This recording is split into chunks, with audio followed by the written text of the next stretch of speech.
Hello दोस्तों, how are you. क्या हाल चाल है आप सभी के। लाजवाब, फर्स्ट क्लास।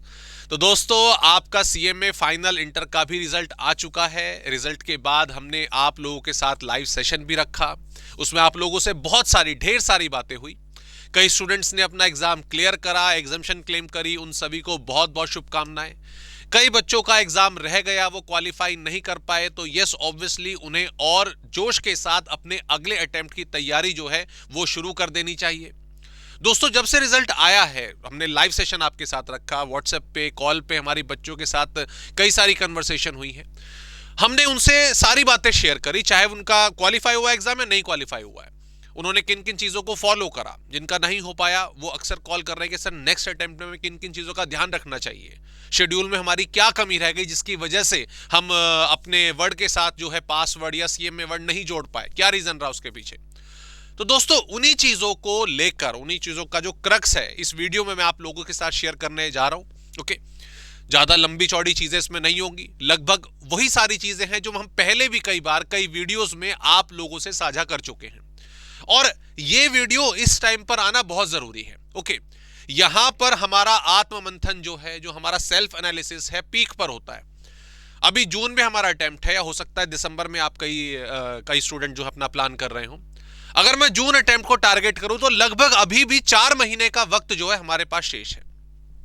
क्या 4 महीने में हमारी प्रिपरेशन अच्छे तरीके से हो सकती है? क्या 4 महीने में हम अब अपना रिजल्ट जो है अच्छा निकाल सकते हैं? क्या प्रोडक्टिव स्टडी इस टाइम ड्यूरेशन में प्लान की जा सकती है? तो सीधा सा जवाब है हाँ। सिर्फ आपको वो गलतियां अगर आपने वो पास्ट में करी हैं वो नहीं करनी है, और उन मेन पॉइंटर्स पर आपको ध्यान देना है जो आपकी प्रोडक्टिविटी को बढ़ाएंगे। जो सीएमए आपका एग्जाम है, that's not only hard work, कि बिल्कुल गधों की तरह लग जाओ लग जाओ लग जाओ। इट्स ऑल अबाउट आपका स्मार्ट वर्क, आपका एक शेड्यूल्ड हार्ड वर्क। आंख बंद करके पढ़ाई नहीं करनी है, एक तरीका है, एक पैटर्न है, एक स्ट्रेटजी है जिसको हमें फॉलो करना है। वो पॉइंटर्स क्या है, प्लीज जरा एक बार हम उन पे नजर डालेंगे। इनमें आपको कोई क्वेरी होगी, कोई पॉइंटर आपका डाउट होगा तो डेफिनेटली पूछेगा, लेकिन अभी से, आज से इन चीजों को फॉलो करना स्टार्ट करिए। बहुत समय है आपके पास, और आप जून तक या दिसंबर तक अपनी पढ़ाई को बहुत अच्छे तरीके से कर सकते हो आपके एग्जाम के लिए। इसमें सबसे पहला पॉइंट, जो हमेशा की आपकी प्रॉब्लम है, डेफिनेटली हो जाती है, आप जो अपनी स्टडी करते हो स्ट्रेटजी के हिसाब से नहीं करते। आज मेरा अकाउंट्स पढ़ने का मन है, चलो अकाउंट्स उठा लिया, 4-5 घंटे पढ़ा, चलो ब्रेक ले लेते हैं, टेक्स्ट को पढ़ लेते हैं। फिर कल एक काम करते हैं, लॉ को उठा लेंगे, कॉस्ट अकाउंटिंग को उठा लेंगे, एफएम को उठा लेंगे। इस तरीके से बड़ी दिक्कत होती है दोस्तों। एक प्रॉपर कोई भी स्ट्रेटजी नहीं बन पाती, एक रेगुलर मैनर में किसी सब्जेक्ट का नंबर टाइमली नहीं आ पाता।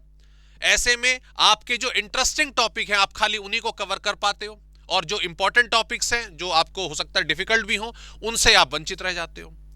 तो ये सबसे पहली चीज है कि बिना किसी टाइम टेबल, बिना किसी प्रकार की स्ट्रेटजी के आपको पढ़ाई नहीं करनी है। आपका क्या वही तरीका जैसे मैंने आपको बताया कि आप कोई भी अपना जो रैंडम सब्जेक्ट है वो उठा लेते हो, एक रिवीजन जो है प्रॉपर वो प्लान नहीं करते, और ऑब्वियसली इनसे तो बचे बचे घूमते हो, शेड्यूल को, अपने स्टडी को एंड तक ले जाते हो। तो जब तक आपका कोई एक स्पेसिफिक टाइम टेबल नहीं होगा दोस्तों, बात नहीं बनेगी। हम बार बार बोलते हैं टाइम टेबल के हिसाब से पढ़िए, वो आपके ऊपर है कि आपको 2 सब्जेक्ट एक साथ लेके चलने हैं, 4 सब्जेक्ट एक साथ लेके चलने हैं, वीकली बेसिस पे पढ़ना है, 15 डेज बेसिस पे पढ़ना है, दैट्स ऑल योर प्लान। लेकिन उस प्लान को आपको एग्जीक्यूट करना होगा, प्लान वो बनाना पड़ेगा और उसको फॉलो करना पड़ेगा। तो किन चीजों का ध्यान रखना है, सिंपली कि भाई अपने जो आपके स्टडी आवर्स हैं फिक्स कर लीजिए। आप में से कई मॉर्निंग स्टूडेंट होते हैं, कुछ नाइट स्टूडेंट होते हैं। मॉर्निंग में ज्यादा प्रोडक्टिविटी उन्हें नजर आती है, कुछ को नाइट में ज्यादा आती है। इट्स ऑल योर्स, समय सारा आपका है, लेकिन आपके 4-4 घंटे के एटलीस्ट 2 आपके डे में शेड्यूल सेट हो जाने चाहिए कि भाई ये 4 घंटे मेरे बुक हैं, इसके अलावा मैं किसी भी टाइम पर आपका कुछ और एक्टिविटी कर लूंगा, लेकिन इन 4 घंटे में मैं कुछ और काम नहीं करने वाला। ये मेरे फिक्स हो गए हैं। इसमें सोशल मीडिया, डिस्ट्रैक्शन वगैरह सब दूर है। मम्मी पापा नहीं, मुझे कुछ काम नहीं बताना, वो अपने स्टडी यार आप फिक्स करिए। ठीक है, वेटेड एलोकेशन सब्जेक्ट वाइज बहुत जरूरी है। कुछ सब्जेक्ट होते हैं, जैसे मान लो अगर मैं एज्यूम कर रहा हूं कि भाई जो लॉ है आपको आसान लगता होगा, ठीक है, अब जो अकाउंट्स है उसमें प्रैक्टिस है, ठीक है, आसान वो भी लगता होगा लेकिन उसमें प्रैक्टिस ज्यादा करनी पड़ती है। तो दोनों में बराबर टाइम जो है ऑब्वियसली वो नहीं लगेगा। लॉ में आपने 1-2 घंटा कम कर दिया, अकाउंट्स में 1-2 घंटा ज्यादा बढ़ा दिया, जिस सब्जेक्ट में प्रैक्टिस ज्यादा है, सिलेबस ज्यादा है, उसका टाइम आपने ज्यादा बढ़ा दिया। तो वेटेड एलोकेशन दोस्तों बहुत ज्यादा जरूरी है। और इसमें तीसरी सबसे ज्यादा इंपॉर्टेंट जो आपकी स्ट्रेटजी में, आपके टाइम टेबल में होना चाहिए, वीकली बेसिस पर रिवीजन बहुत जरूरी है। एक चैप्टर जो आपने तैयार कर लिया है, ओके, उसकी रिवीजन 15 दिन बाद आ रही है, 1 महीने बाद आ रही है, 20 दिन बाद आ रही है, दोस्तों आपको वो टॉपिक दोबारा करना पड़ जाएगा। तो वीकली बेसिस पर अपना रिवीजन कंटेंट आपके सामने होना चाहिए और आपको अपनी प्रोग्रेस को नोट डाउन करना चाहिए। So the first point is make a time table and follow that. ठीक है, प्रोडक्टिविटी आपको अपने आप नजर आएगी। इसके अलावा अगर मैं बात करूं, ये तो सबसे कॉमन चीज है जो होती है, चाहे मैं प्रैक्टिकल सब्जेक्ट की बात करूं, थ्योरी सब्जेक्ट की बात करूं, अकाउंटेंसी का एग्जांपल ले लेते हैं, या टैक्सेशन की बात करता हूं मैं अपने सब्जेक्ट की। भाई सैलरी का क्वेश्चन करने बैठे हैं मान लीजिए, ठीक है, सैलरी क्वेश्चन पढ़ लिया, बेसिक पे इतनी हो गई, एचआरए निकाल दिया, पर्क निकाल लिया, दैट्स इट। अरे अब तो टोटल आ ही जाएगा, ठीक है, राइट मार दो, हो गया क्वेश्चन। अरे भाई अकाउंटेंसी में मान लीजिए कोई भी अकाउंट्स आप बना रहे हैं, बैलेंस शीट आप बना रहे हैं, एंट्री सारी कर दी, अमाउंट लिख दिया, अरे ये तो टोटल मैच कर ही जाएगा। नहीं बनेगी बात, गलत है। प्रॉपर प्रैक्टिस, कंप्लीट प्रैक्टिस होनी बहुत ज्यादा जरूरी है। लॉ खाली पढ़ लिया, लिखकर प्रैक्टिस नहीं करी, लेक्चर खाली सुन लिए, हाँ यार ये समझ आ गया मैं कर लूंगा एग्जाम, ये बिल्कुल गलत है, ये बिल्कुल गलत है। अपना सिर्फ लेक्चर्स को देखते रहना, टेस्ट के थ्रू, एमटीपीस के थ्रू प्रैक्टिस नहीं करना, ये सबसे बड़ी प्रॉब्लम निकल कर आती है। और कल जब हम लाइव सेशन में थे तब भी 1-2 बच्चों ने बात करी थी कि हाँ सर हमारे साथ ये प्रॉब्लम आई, टाइम पर अपना एग्जाम खत्म नहीं हो पाता है, जो भी XYZ के रीजन हो सकते हैं। तो प्रैक्टिस, एक प्रॉपर प्रैक्टिस, एक कंप्लीट प्रैक्टिस का होना बहुत ज्यादा जरूरी है। फुल लेंथ टेस्ट दीजिए दोस्तों, एक टाइम लिमिट बांधिए, एक टाइम लिमिट बांधिए कि भाई मान लीजिए मैं एक टेस्ट पेपर लेके चल रहा हूं, या मैं 10 क्वेश्चन लेके चल रहा हूं, या 5 क्वेश्चन लेके चल रहा हूं, तो 1 घंटे के अंदर, 2 घंटे के अंदर मुझे फिनिश करने हैं। ये टाइम बाउंड आप जब प्रैक्टिस करोगे, आपको अपनी प्रोडक्टिविटी में चेंजेस अपने आप नजर आने लग जाएंगे, राइट। तो इस चीज को भी, एक प्रैक्टिस को भी डेफिनेटली फॉलो करना है। और यस, जो भी प्रैक्टिस आप करते हो, ये तो मैं हर बार बोलता हूं, जो क्वेश्चन गलत हुआ है, जो आपको इंपॉर्टेंट लगा है, उसको नोट डाउन करते हुए चलना है, ताकि एग्जाम के टाइम पर आप डेफिनेटली अपनी रिवीजन आसानी से कर सको। ओके, अगले पॉइंट पर आते हैं। तो यहां पे बड़ी दिक्कत है, यहां पे बड़ी दिक्कत है। यहां पर वो जो चीज हम बार बार बोल देते हैं, जो ABC एनालिसिस आप करने बैठ जाते हो कि ये सबसे बढ़िया चीज है, करो, है ना। जो चैप्टर अच्छा लग रहा है उठा लिया, जो चैप्टर इंपॉर्टेंट लग रहा है, इंपॉर्टेंट कह रहा हूं सॉरी, डिफिकल्ट लग रहा है छोड़ दो, एग्जाम में नहीं आएगा। अरे भैया ऐसे नहीं बनेगी बात यार, ऐसे नहीं बनेगी। कब तक कितने टॉपिक से बच जाओगे? वो एक पर्टिकुलर चैप्टर बड़ा चैप्टर है, इंपॉर्टेंट चैप्टर है, तो क्या वो एग्जाम में नहीं आएगा?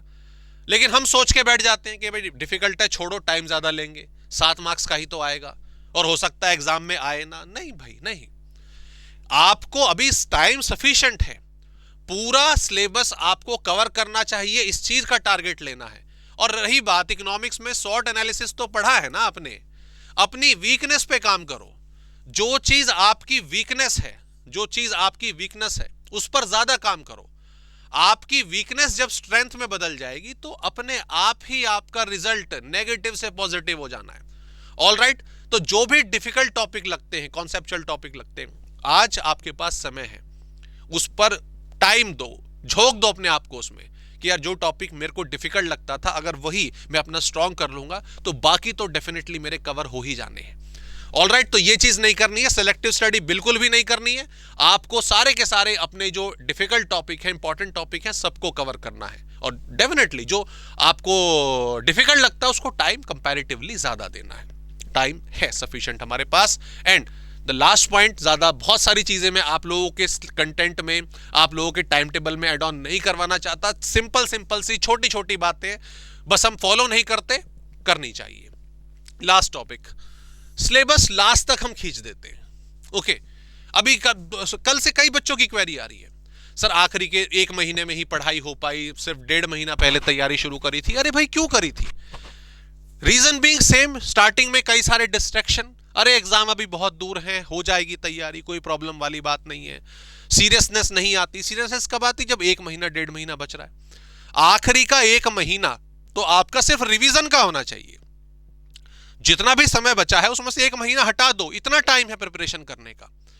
बट नहीं, हम क्या करते हैं अपना यस धीरे धीरे के भाई चलो कर लेंगे, आज 1 घंटा पढ़ लिए, 2 घंटा पढ़ लिए, डिस्ट्रैक्टेड रहते हैं आजकल भैया। ठीक है, ट्रेंड है इंस्टाग्राम, सोशल मीडिया वगैरह का, अपना क्या फेसबुक वगैरह, ये तमाम चीजें बहुत सारी।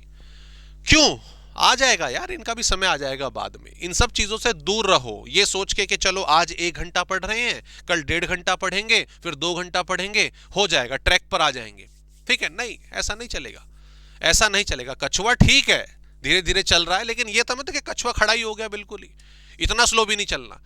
ठीक है, वो कहने वाली बात है कि खरगोश जो है रेस जो अपना हार गया था, ऐसी बात है, खरगोश के पास इतना टाइम नहीं है भाई कि वो कछुआ के साथ रेस लगाए।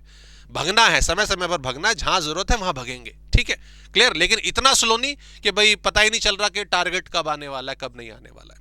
ओके, सो इस चीज को दूर करने के लिए डेफिनेटली सोशल मीडिया से अपना आपको दूर रखना है और अपनी वीकली बेसिस पर, डेली बेसिस पर प्रोडक्टिविटी को ट्रैक भी करते रहना है।